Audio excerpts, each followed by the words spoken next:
टेलीफोनको की तरफ से मैं सलाम अर्ज करता हूँ।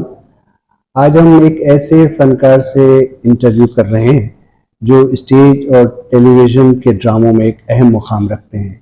इन्होंने स्टेज ड्रामों में काम किया और अपने फ़न का लोहा मनवाया। स्टेज ड्रामों के अलावा जब टेलीविज़न के ड्रामों में काम किया तो अपनी सलाहियतों का जादू जगाया और वो फ़नकार हैं इकबाल राजू। आइए आज मुलाकात कराते हैं आपकी इकबाल राजू से। अस्सलाम वालेकुम। वालेकुम अस्सलाम। टेलीफोनको चैनल पे आपकी तशरीफ़ आवरी का बहुत बहुत शुक्रिया। जैसे चूँकि आपने मेरे भी कई ड्रामों में स्टेज के और टेलीविज़न के काम किया है, इस हवाले से मुझे आपके बारे में बहुत कुछ मालूम है, लेकिन मैं जो सवालात आज करूँगा वो अपने टेलीफोनको के नाज़रीन के जानने के लिए करूँगा ताकि आपकी फ़नी सफ़र के बारे में हमारे नाज़रीन को मालूमात हो। आपने कब से ड्रामों में काम करने की इब्तिदा की? सबसे पहले जो मैंने स्टेज ड्रामा किया उसका नाम था द बिग बॉस। नज़ीर जोली साहब इसके डायरेक्टर थे और ज़ेबा शहनाज और शहनाज रज़ा साथी फनकार थे। इनमें काफ़ी अदाकार थे और माशाल्लाह बहुत ज़बरदस्त कॉबॉय टाइप का ड्रामा था। ये बहुत अच्छा गया है ये। उसके बाद से मैंने कंटिन्यू काफ़ी ड्रामा में काम किया। उसके बाद मैं सऊदी अरब शिफ्ट हो गया, तकरीबन वहाँ 16 साल था। उसके बाद फिर मैं दोबारा इंटर हुआ मीडिया में और अल्हम्दुलिल्लाह कर रहा हूँ काम। इसका मतलब है कि आपने अपने फनी सफ़र स्टेज ड्रामों से किया और टेलीविज़न के ड्रामों में आप बाद में आए। जी हाँ, बिल्कुल। तो आपने अंदाज़न कितने स्टेज ड्रामों में काम किया? मैंने तकरीबन काफ़ी ड्रामों में काम किया मैंने। और उसके बाद फिर टेलीविज़न की तरफ आप आ गए। आप सऊदी अरब गए थे तो हज करने गए थे या उम्रा? मैं सऊदी अरब गया था, हज भी किया और उम्रा भी किया है। माशाल्लाह, अल्लाह ताला आपका हज और उम्रा कबूल फरमाए। ये भी मेरे सुनने में आया है कि जब आप सऊदी अरब में थे तो कोई बहुत अहम वाक़या पेश आया जो बहुत कम खुश नसीबों को नसीब होता है और आप उन खुश नसीबों में शामिल हैं, तो हमारे नाज़रीन को बताइए कि ये बहुत ऐसी बात है। जब मैं ये किस्सा सुनाता हूँ या किसी को भी बोलता हूँ, समझो जैसे इंसान के रोंगटे नहीं खड़े हो जाते, इस तरह मुझे होता है। मैं सऊदी अरब में मुझे इत्तेफाक ये हुआ कि क्या नाम है, कुछ काम के सिलसिले में कोई शेख आया मेरे से काम करवाने के लिए। मैंने उसका काम किया और उसने मुझे फिर हरम शरीफ बुला लिया। जब हरम शरीफ बुलाया तो वो हरम के अंदर खड़ा हुआ था, खाने काबा के अंदर। तो मुझे बोला था कि वहाँ मकाम इब्राहिम के पास खड़े होकर मुझे इशारा कर देना, मैं आपको ऊपर बुला लूंगा। तो वैसे ही हुआ, असर की नमाज के टाइम पे मैं मकाम इब्राहिम पे गया तो वहाँ पर ऊपर वो खड़ा हुआ था वो मिस्री। तो मैंने उसको इशारा किया, उसने बोला ऊपर आ जाओ। ऊपर जाना एक बहुत ही खुश नसीब इंसान का काम है जो खाना काबा के अंदर जाए। बेशक। तो लिहाजा तो मैं उसके कहने पे ऊपर चला गया। कुछ खाना काबा के अंदर गसुल देते हैं, गसुल का जो पानी बाद पर नाले में जाता है उसका मैंने वाल बनाया था।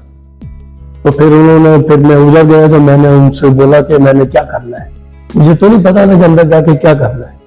तो उन्होंने बोला कि चारों कोनों पे खड़े होकर दो नफिल पढ़ो और रुकन यमानी पे से शुरू करो। तो मैंने इसी तरह किया, सब जगह चारों कोनों पे किया। फिर मैं रुकन यमानी पे आया तो यकीन करें कि मैं ये दुआ के लिए हाथ उठा रहा हूँ, मुझे समझ नहीं आ रहा कि मैं कहाँ से शुरू करूँ, ये किससे दुआ शुरू करूँ। तो अचानक मेरे बहनोई का नाम मेरे जबान पे आया तो मैंने वहां से शुरू किया तो फिर पूरे खानदान का नाम आता गया। शुक्र अल्हम्दुलिल्लाह, वहाँ ये सादत मुझे नसीब हुई और वहाँ अंदर का जो मंजर, देखने वाला मंजर, बस ऐसे जो पिलर थे उसके ऊपर हजूर पाक के ज़माने के चीज़ें लगी हुई थी, टंगी हुई थी। बहरहाल मैं आया हुआ, फिर अपना काम करने लगा तो सामने से एक और बंदा, जहाँ से मैं चेक बनवाता था, उसने मुझे देख लिया, उसने इकबाल इकबाल इकबाल करके चीखना शुरू कर दिया। तो मैंने मिस्त्री को बोला कि ये मुझे बुला रहा है। कहता है तुम नीचे जाओ, फिर इसको बुला लूंगा। खैर मैं तो सब कर करा के नीचे चला गया। जब मैं नीचे उतरा ना, तो सीढ़ियों से नीचे गया हूँ, यकीन करो मुझे ऐसा लगा जैसे कोई वही फरिश्ता बन गया हूँ मैं। और जिसको देखो मेरा हाथ चूम रहा है, मेरा माथा चूम रहा है। बस अल्लाह ताला ने ये सादत नसीब की है। अल्लाह ताला ऐसी सादत किसी किसी को नसीब करता है। बेशक जो कुछ आपने बताया, जो सादत आपको नसीब हुई, वो यकीनन बहुत खुश नसीब लोगों को नसीब होती है, और लोग इसकी आरज़ू और तमन्ना ही दिल में रखते हैं। और जाहिर है जब हज और उम्रा करके जब आप शोबिस की तरफ आए, तो यकीनन फिर आपकी अदाकारी में भी जो है निखार आ गया होगा यकीनन। बिल्कुल। आप किस किस अदाकारों के साथ अब तक काम कर चुके हैं? मैं काफ़ी अदाकारों के साथ काम किया है। जावेद शेख के साथ काम किया है, फैसल के साथ काम किया है, काफ़ी अदाकारों के साथ काम किया है। मैंने मॉर्निंग शो बहुत की है। मॉर्निंग शो में मैं एज ए एक्टर जाता था, काफ़ी काम किया उसमें मैंने, और काफ़ी चैनलों पे मैंने काम किया है मॉर्निंग शो में। आपका यकीनन कोई पसंदीदा अदाकार भी होगा? जी हाँ, बिल्कुल। मेरा पसंदीदा फनकार है जावेद शेख। जावेद शेख। और फीमेल अदाकारा में? फीमेल अदाकारों में अधिका कियानी। जाहिर है वो भी बड़ी फनकार है, उसमें कोई शक नहीं है।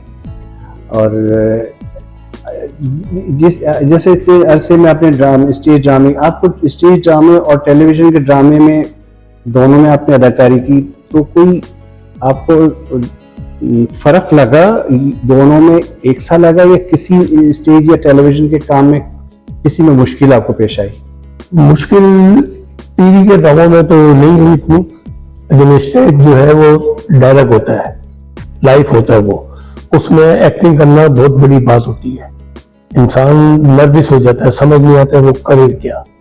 तो लिहाजा मुझे स्टेज ड्रामा ज्यादा पसंद है। जी हाँ। मुश्किल होने की वजह से? जी हाँ, बिल्कुल। उसमें ये भी जितने भी फनकार बड़े मौजूद हैं और जो पहले रह चुके हैं, वो स्टेज को इस हवाले से अहमियत देते हैं कि उस फनकार को अपनी जो सलाहियत का मुजाहिरा कर रहा है, उसका उसी वक्त ऑडियंस से उसको जवाबन उसकी परफॉर्मेंस का जवाब मिल जाता है। बिल्कुल सही बात है। तो इसलिए जब ज़्यादा, वैसे तो यकीनन स्टेज कई लिहाज से मुश्किल है, स्टेज इस लिहाज से भी मुश्किल है कि स्टेज के आर्टिस्ट को पूरा स्क्रिप्ट याद करना होता है। बिल्कुल। इसमें कट नहीं होता, रीटेक नहीं होता। और जाहिर है जैसा कि आप मेरे भी स्टेज ड्रामों में काम किया, आपने टेलीविजन के ड्रामों में भी काम किया है, तो ये जब स्टेज पे कोई स्टेज का आर्टिस्ट स्टेज पे परफॉर्म कर रहा होता है, तो उसे फर्स्ट सीन से लास्ट सीन तक का पूरा याद होना जरूरी है। और वाकई ये बहुत मुश्किल काम है। और अब जैसे जैसा हम वक्त आगे बढ़ रहा है, तो मेरी नज़र में ऐसा हो गया है कि वो सलाहियत का या तो फनकार इस्तेमाल नहीं कर रहे, या उनमें वो सलाहियत नहीं है कि पूरा स्क्रिप्ट याद हो। क्योंकि टेलीविजन पे छोटी छोटी लाइनों में भी रीटेक होते हैं। बिल्कुल होते हैं। और इसलिए शायद अब उस तरह से अब ड्रामे स्टेज के बहुत कम हो गए हैं जी, और टेलीविजन के ड्रामे हो रहे हैं। आपका कोई ऐसा, जब भी आपने टेलीविजन पे काम किया और स्टेज पे काम किया, कोई ऐसा वाकया जो आपको कभी याद आता हो? बस ऐसा वाकया तो फिलहाल तो कोई नहीं था, लेकिन ये है कि जब स्टेज ड्रामे में अजरक नाम का ड्रामा था वो मैंने किया है। मैं थ्रू आउट मेरा कैरेक्टर था, बहुत जबरदस्त कैरेक्टर था वो, और मुझे हमेशा वो याद रहेगा। अच्छा, अभी आपने टेलीविजन के कौन कौन से ड्रामों में काम किया? नाम तो मुझे याद नहीं है, लेकिन ये है कि मन चाहिए, ये इसमें काफी काम किया मैंने, और काफी ड्रामों में काम किया जिसका मुझे नाम अभी याद नहीं है। आप हिंद को जबान से आप बोलते हैं, वहाँ का से आपका ताल्लुक है, तो क्या आपने हिंद को ड्रामों में भी काम किया? हाँ, एक चैनल था के नाम से, उसमें हिंद को ड्रामे ज्यादा आते थे, उसमें मैंने काफी कैरेक्टर किए, और एक का ड्रामे का नाम है देखने जा जमूरा। ये हमारी हिंदको जबान का था, बड़ा जबरदस्त ड्रामा था ये। इस किस्म के मैंने कई ड्रामे किए हिंदको में, और एक ड्रामा था और पता लक्सी। तो बहुत मुख्तलिफ किस्म के ड्रामे किए मैंने। हाँ, जो हिंदको ड्रामे आपने किए वो टेलीविजन के थे या स्टेज के थे? नहीं, स्टेज के नहीं, टीवी के थे। टीवी के थे। अच्छा, तो उसकी ऑडियंस जाहिर है हिंद को जबान समझने वाली ही होगी, जाहिर। हाँ, बिल्कुल। तो अब वो क्या हिंद को ड्रामे आजकल नहीं बन रहे? नहीं, यहाँ नहीं बन रहे। अच्छा, हो सकता है सरहद में बन रहे हो, कराची में नहीं बन रहे। अच्छा, आजकल आप ड्रामा में काम नहीं कर रहे? अब जैसे आप देख रहे कि जैसे सियासत में खानदान पे खानदान चला आ रहा है सियासत में, इसी तरीके से हमारे टीवी में नहीं आ गया है, जो खानदान का खानदान चला आ रहा है। उनके बेटे भी आ रहे हैं, पोते भी आ रहे हैं, मुख्तलिफ अदाकारों के। लेकिन अब फिर हमारे साथ क्या होगा? हम जैसे अदाकार जो है ना खामोशी से बैठ जाएंगे, यही हो सकता है। सही कह रहे हैं आप। जैसे कि टेलीफिल्म के नाज़रीन को पता है कि मैं निगार अखबार में वीकली आर्टिकल लिखता रहा हूं, जो मैं अपने चैनल पे अपने कॉलम्स पढ़ रहा हूं। और एक कॉलम मैंने लिखा था 22 खानदान 22 फनकार। वो उसका जो उन्वान ये था, और उन्वान का जो बैकग्राउंड था वो यही था, जैसे एक ज़माने में हमारे मुल्क में जो सरमाएदार कि 22 खानदान ही सरमाएदार समझे जाते थे, और वही उन्हीं का सब कुछ राज होता था। तो मैंने अपने कॉलम में यही बताना चाहा कि जिस तरह से वो 22 खानदान का राज था, अब शोबिस पे भी 22 खानदान है, और उन्हीं से खानदान से ताल्लुक़ रखने वाले शायद इसलिए भी कि वो उनके खानदान में सारे बासलाहियत ही पैदा होते हैं, तो उन्हें भरपूर चांस मिलता है। और जैसे इकबाल राजू को शिकायत है, ऐसी अनगिनत लोगों को शिकायत यकीनन है और होगी, और होनी भी चाहिए। टैलेंट की बुनियाद पे काम दिया जाना चाहिए, और पहले ऐसा होता था, अब ऐसा नहीं हो रहा। ये इकबाल राजू की बात से मैं इत्तेफाक करता हूँ। बहुत बहुत शुक्रिया इकबाल राजू साहब, आप आज हमारे चैनल के शो में आए और अपनी इंटरव्यू की शक्ल में आपने जो भी फ़नी सफ़र के मुताले भी बताया, और एक इतना मोतबर वाक़या भी बताया खाने काबा का। यकीनन हमारे लिए भी सुनकर एक सुनने की हमें सादत मिली, नाज़रीन को भी ये सादत नसीब हुई कि एक ऐसे शख्स का इंटरव्यू देखने जिसने खाने काबा के अंदर जाकर वो कुछ दीदार किया जो लोगों की आरज़ू होती है।